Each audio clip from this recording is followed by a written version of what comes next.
¿Qué opciones tiene Xabi Alonso a la hora de configurar su línea de ataque? Utilizo la pizarra táctica para tratar de explicar esta serie de opciones que tiene el entrenador del Real Madrid. Hola, muy buenas, bienvenidos al canal. En el vídeo de hoy trato de cerrar esta sección de 3 vídeos en las que he ido recopilando las posibles opciones que tiene Xabi Alonso a la hora de configurar las distintas líneas que forma un equipo en el campo.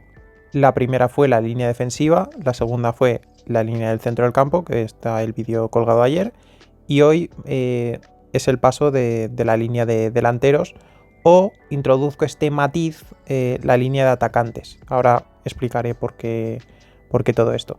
Si os gusta este vídeo, pues al final del mismo podéis echar un vistazo a los otros dos, que creo que realmente quedaron bastante bien. Ya estamos aquí en la pizarra táctica. Tranquilos, tiene una explicación el posicionamiento de los jugadores tal y como los veis. Este es el esquema que podemos entender como la línea de delanteros o, entre comillas, atacantes del Real Madrid. ¿Por qué introduzco este matiz de atacantes? Bueno, porque a Bellingham, por ejemplo, siendo media punta, no lo puedes considerar como delantero, porque no forma parte de esa nomenclatura, podríamos decir. Pero sí que siendo un jugador que está constantemente llegando a esta zona, tengo que considerarle como mínimo un jugador de ataque, un jugador atacante. Entonces, por eso introduzco este matiz. Incluso Arda Güler también tiene esta capacidad, no tan salvaje como Jude Bellingham, pero la tiene. ¿Qué pasa? ¿Por qué he posicionado a estos jugadores de esta manera? Bueno, en el extremo izquierdo tenemos a Vinicius y a Rodrigo. Un Rodrigo que lleva jugando varios años en la banda derecha, pero que parece que ha dimitido de ella y que solo quiere jugar en la banda izquierda.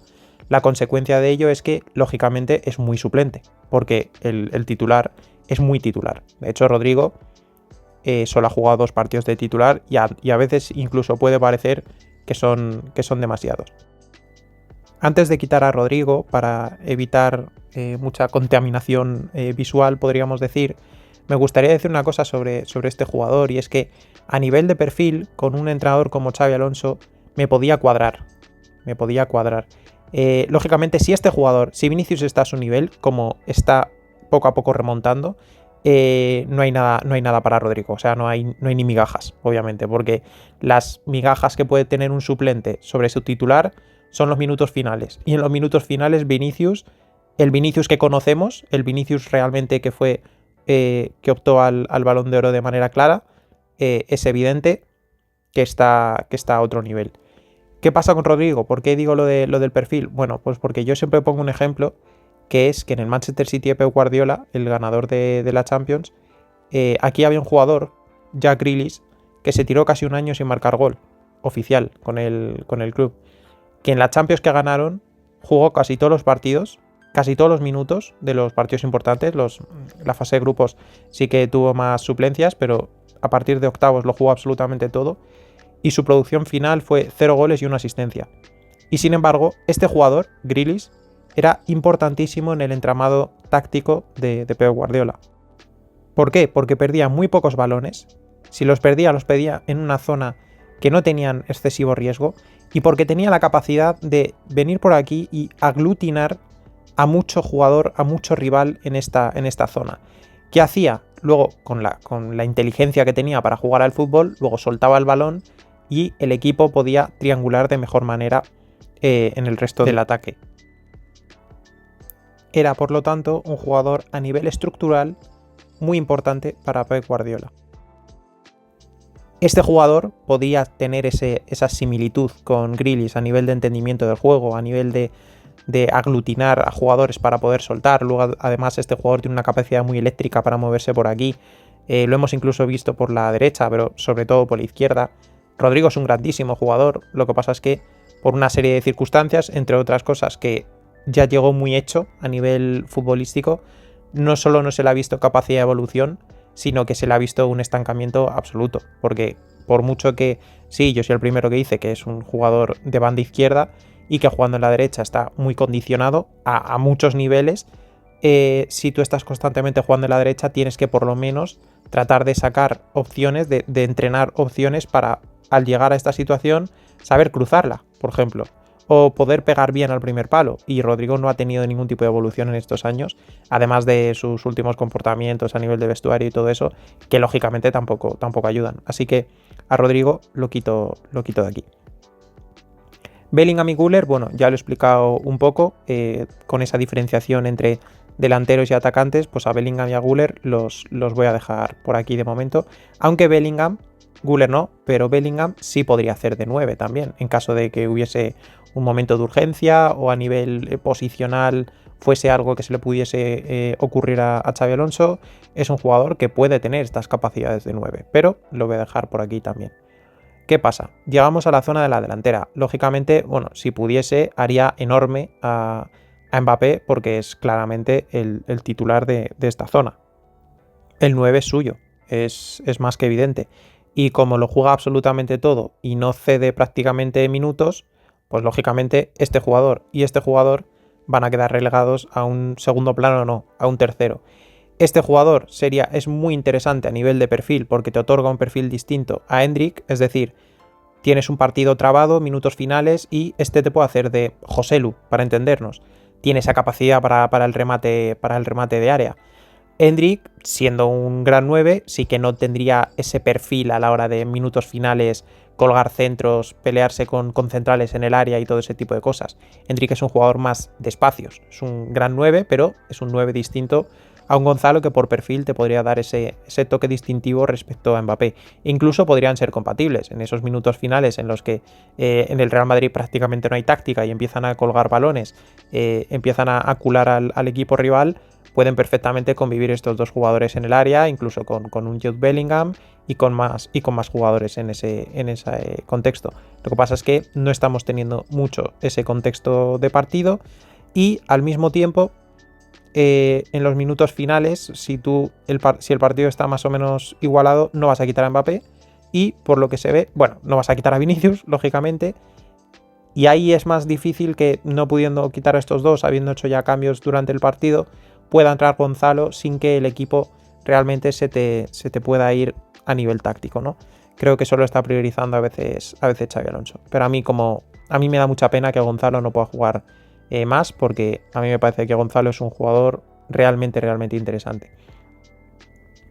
Y he hecho aposta lo de colocar aquí Endrick entre esta zona y esta zona, porque ya digo, Endrick es 9, pero Endrick me lo creo perfectamente jugando en esta zona. Pero perfectamente. Poneos la imagen en la cabeza. El Real Madrid está atosigando al rival, como lo está haciendo el Madrid y Xabi Alonso muchas veces. ¿Cuántos balones están cayendo a esta zona?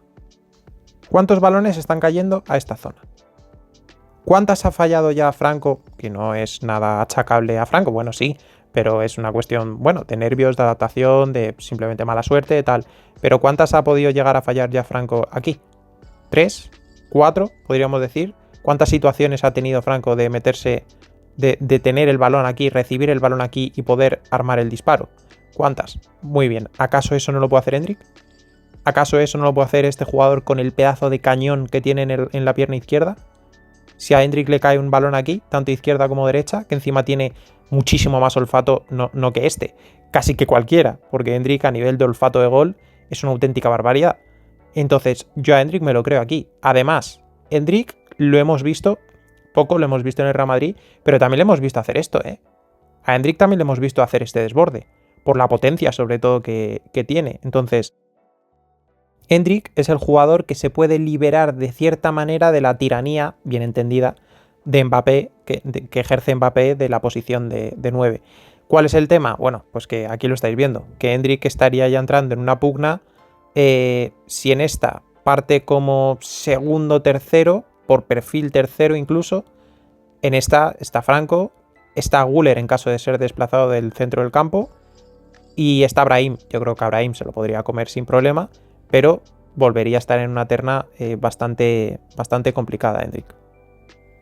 Como en ningún caso podemos imaginar un 11 de Xabi Alonso para partido grande en el que o Mbappé o Vinicius fuesen suplente, pues lógicamente tengo que hacer esto. Tengo que deshacerme de Gonzalo A Endrick ya digo que tengo ganas de verle en este sector porque es que no me extrañaría incluso que pudiese llegar a hacerse con el puesto. Lo que pasa es que tendría el problema de Guler, pero si no tuviese el problema de Guler, es que Endrick podría hacerse con el puesto. Estoy bastante convencido de ello porque es que este es un jugador muy, muy bestia. Pero bueno, lo voy a quitar de momento. Y llegamos a la zona del extremo derecho, podríamos decir. Lógicamente, si hablo de extremo, no estoy metiendo a Guler. Bueno, prácticamente Brahim tampoco es extremo y Franco en realidad tampoco es extremo. Franco es un 10 que está jugando acostado a la derecha, pero es un 10. Franco es un jugador de esta zona, porque no tiene tampoco mucha capacidad para hacer esto y no tiene este primer paso que tenía Robben o mismamente que tiene Lamine Yamal para sacarse aquí un buen disparo. ¿Se va a seguir sacando disparos? Sí, pero no tiene tampoco esa capacidad, esa electricidad de los primeros metros, sacar ventaja a su defensor. Por eso Franco es más bien un jugador de esta zona. Lo que pasa que en esta zona, claro, está Guler, está Bellingham, están las caídas de Mbappé. Si Vinicius empieza a moverse más por dentro, ni te cuento. Entonces Franco está un poco recluido a esta zona. Que oye, yo creo que ni en sus mejores sueños, ¿no? Que está llegando al Real Madrid y ya tiene, digamos, una zona para él, podríamos decir. Aquí vuelvo a lo mismo un poco como con Endrick y Gonzalo. En ningún caso vamos a imaginar una posible titularidad en partido grande de Brahim. O sea, de Brahim casi menos que nadie, porque tiene muchísimos jugadores por delante en caso de poder llegar a seleccionar un jugador no titular, podríamos decir. Así que Brahim, que me está decepcionando, pero bueno, como dije en las notas, está yendo un poco al alza, está recuperando un poco de confianza seguramente, lo voy a apartar de aquí. Así que la terna es esta. Queda Guler, Franco y este jugador lo he puesto aquí más que nada porque el Madrid puede en un momento dado jugar en un 4-3-3, ponle, en un partido. Pero ¿qué pasa? Con este haciendo aquí, formando el 4-3-3 junto a Mbappé y Vinicius. ¿Qué pasa? Que es un 4-3-3 absolutamente falso, porque todos sabemos que esto tiende al 4-4-2, tiende a Valverde defendiendo aquí y no va a tener las mismas funciones que Vinicius. Entonces, a Valverde en ese caso le podría denominar como un atacante, pero es más bien un 70% poder compensar al resto del equipo, compensar esta zona e incluso poder defender en 2 para 1 con Arnold, sobre todo con Arnold, con Carvajal también, ya lo hemos visto, pero con Arnold, pero lógicamente a nivel de ataque, pues sí, te puede dar sus cosillas, pero no lo puedo considerar un delantero, así que fuera. Y con lo que queda, bueno, yo creo que va a haber una pugna por esta zona. Creo que está por delante Guler, más que nada porque Guler está por delante aquí de muchos jugadores, pero no de Bellingham. Bellingham va a jugar aquí, como dije ya en el vídeo de los centrocampistas. Bellingham está claro que va a jugar aquí. Entonces Guler, sí o sí, o juega aquí en un esquema distinto o va a pasar aquí. Y yo creo que aquí gana la pugna con Franco, incluso ya casi como jerarquía, ¿no? Incluso a nivel de carácter. Si Xabi Alonso no quiere complicarse, no quiere meterse en más follones a nivel de vestuario, este es mucho más dócil que este. Este jugador a la que no tiene lo que quiere puede rebrincarse, y además que es que lo hace realmente bien. O sea, lo hace realmente bien. Y teniendo en cuenta que Franco no tiene este desborde, vale, Guler tampoco, pero es que Franco tampoco. Quizá un poquito más Franco, pero poco más. Y a nivel de poder golpear desde aquí, ostras, Franco es muy bueno. De momento no lo está terminando de demostrar porque tiene que adaptarse, que calmarse sobre todo, que templar su cabeza. Es algo totalmente normal en sus inicios. Pero este sí, como la cace desde aquí, bueno, ya lo hemos visto cuántos palos ha dado ya Guler desde que está en el Real Madrid en esta posición. Además, tanto Guler como Franco, es algo que cabe mencionar también, son jugadores muy importantes a nivel de estrategia.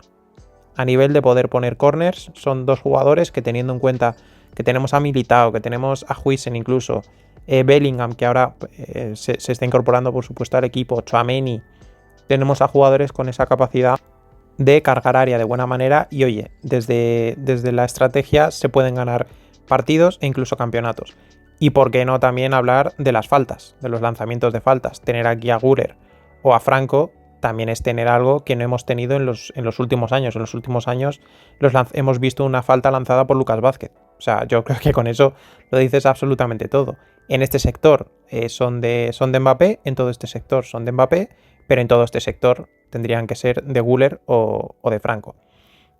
Como digo, va a haber pugna, pero si Güler salta del centro del campo, Güler acabará aquí en el sector diestro, con Bellingham por aquí y Vinicius aquí. Ahora, dentro de esto hay posibilidades. Y esto voy a colocarlo de esta manera para que se vea mejor, yo creo, más ordenado al ser la línea delantera. Yo creo que quizá sí tienes que tener ese apoyo visual de ver el resto del equipo.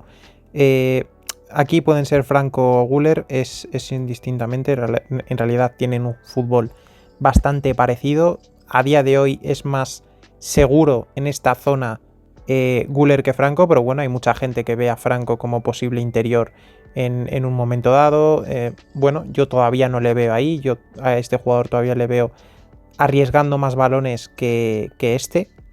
También yo creo que por la mentalidad de ambos. Para mí Güler es más centrocampista, pero bueno, yo entiendo que haya gente que no lo veo de esa manera, pero para mí es así. O sea, yo a este jugador lo he visto en el Fenerbahce como centrocampista, lo he visto en Turquía como centrocampista y lo he visto tramos en el Real Madrid también como centrocampista, y a mí casi siempre, por no decir siempre, me ha gustado. Lógicamente tiene que hacer sus adaptaciones, tened en cuenta que cuando lo vi en Turquía igual tenía 17 años. Entonces, que con 17 años un jugador no se adapte del todo bien a un centro del campo, teniendo en cuenta el físico que tenía, pues es que es totalmente normal. O sea, al final un centrocampista se hace con los años, con la experiencia. Luka Modric, que es, iba a decir para mí, pero debería ser unánimemente declarado como el mejor centrocampista de la historia del fútbol, pues seguramente con 18 años no tendría cabida en el Real Madrid.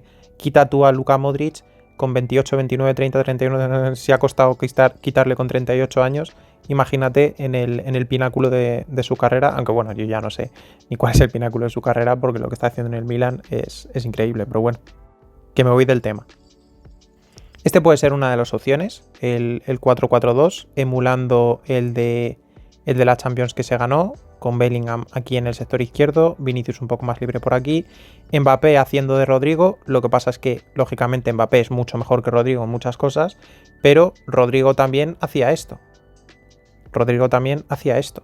Entonces, ¿esto lo va a hacer Mbappé? Nanay de la China. Esa es una de las cuestiones que, claro, hay el cambio de un jugador, no todo tiene por qué ser positivo, pese a que parezca que sea un jugador rotundamente superior. Obviamente, en cuanto a capacidad goleadora y capacidad de ruptura al espacio, pues Mbappé le da no solo 1000 vueltas a Rodrigo, que Rodrigo no me parece muy bueno en eso encima, sino que le da 1000 vueltas a prácticamente todos los delanteros del mundo, ¿no? Y más en este tramo de su carrera en el que le veo especialmente afilado en la definición, que la definición no es algo que me gustase realmente de Mbappé. Yo catalogo a los delanteros de alto nivel entre rematadores o definidores. Me parece muy distinto. Y a mí Mbappé nunca me ha parecido un definidor, tampoco un rematador, pero sí que tiene, con las condiciones físicas y técnicas que tiene mucha capacidad para hacer gol. Pero cada vez me está convenciendo más en la definición y quizá incluso le pueda subir ese rango. Pero como digo, esta es una opción, esta es otra opción, un 4-2-3-1 más clásico.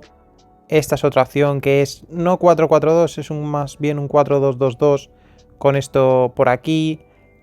Esta una opción ya muy rocambolesca que es esto aquí, esto aquí, esto aquí. Güler formando parte del centro del campo. No como partida, pero sí quizá en momentos del partido, haciendo Bellingham aquí de 9. Bueno, esto ya lo dije un poco en el vídeo de los centrocampistas.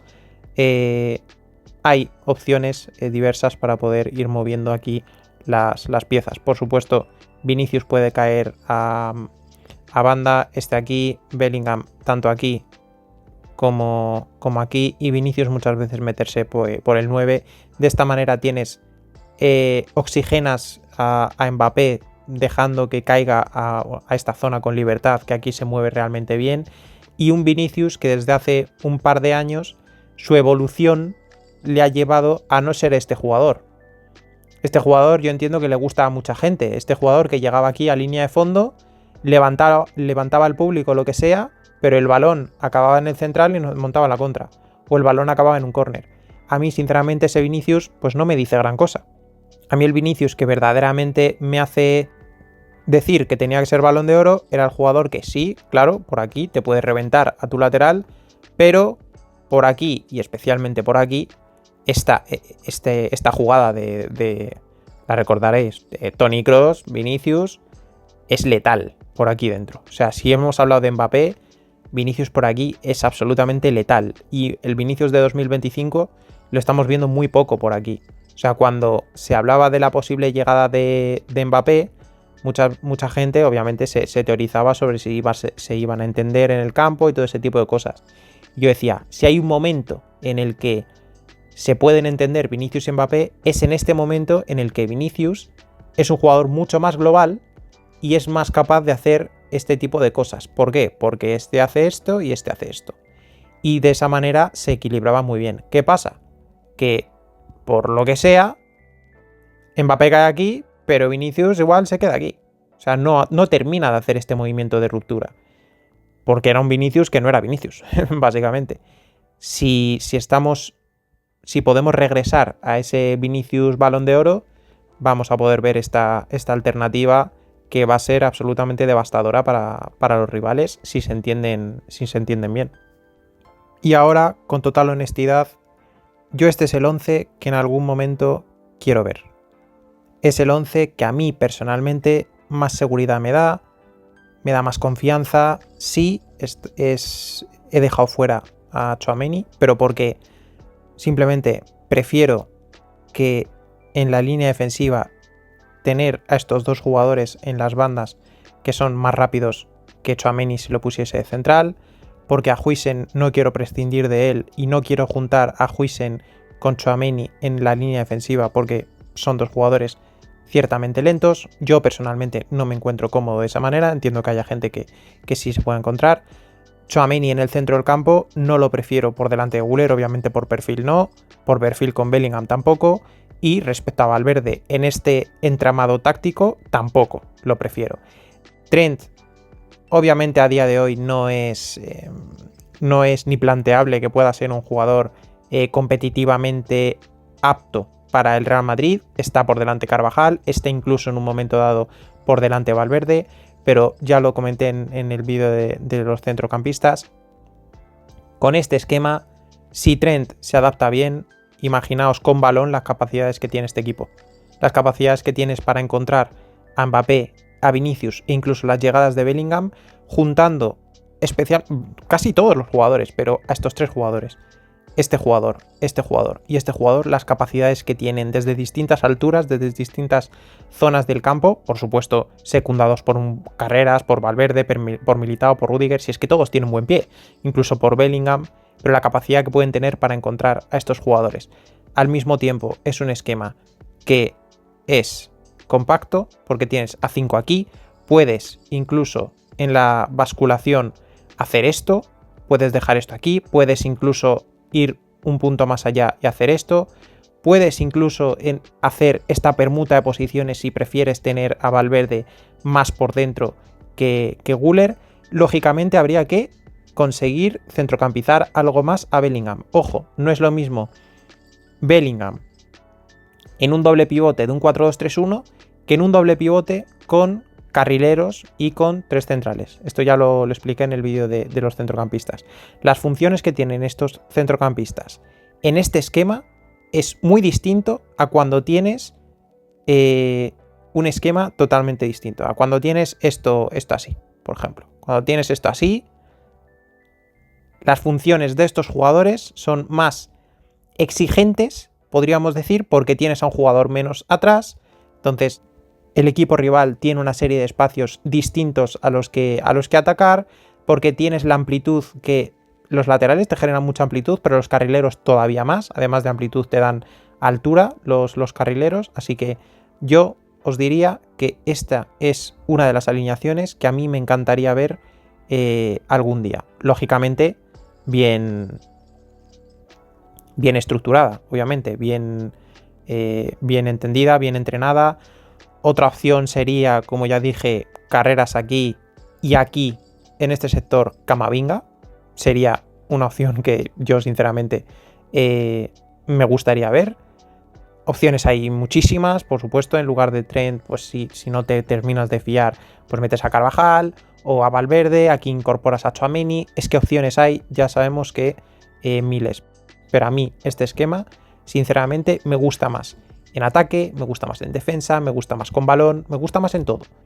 Y es la mejor forma para mí de encajar a estos tres jugadores, incluso a este e incluso a este.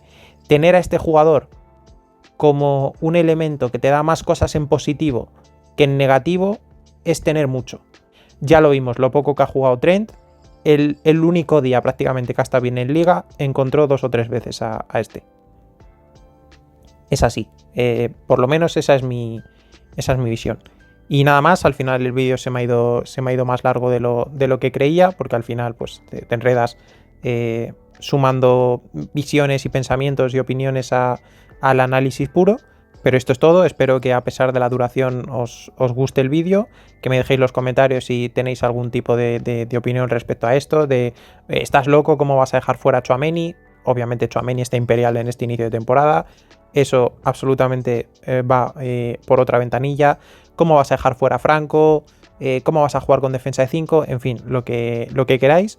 Si queréis, ahí tenéis la caja de comentarios. Como veis, estoy respondiendo a todos los que me dejáis ahí una opinión. Y eso es todo. Nos vemos en el siguiente vídeo.